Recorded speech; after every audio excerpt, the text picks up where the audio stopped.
The following slides have to do with the TED Talk I watched about one of the leaders of the rainforest speaking about the big companies and people that are coming into the rainforest, the damage that's being done to the climate and to their lives.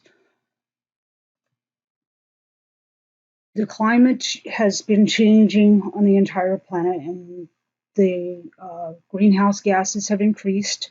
The petroleum plants and big companies have caused damage and pollution to our environment, and we not all need to work to fix what's going on and to help people that are living in the rainforest for ourselves. This lady that is a leader has been one of Time Magazine's top 100 people for speaking out. She's won many battles for her people. She says that the forest is their life, and it is also their base of spirituality. They have been caretakers of the land for thousands of years.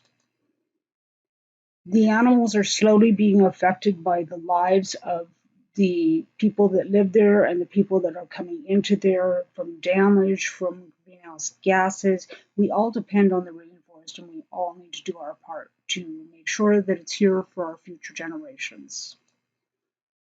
We as a people can help with the problem. There are some things we can do on our own, and other things like advocating for the rainforests in South America. Thank you.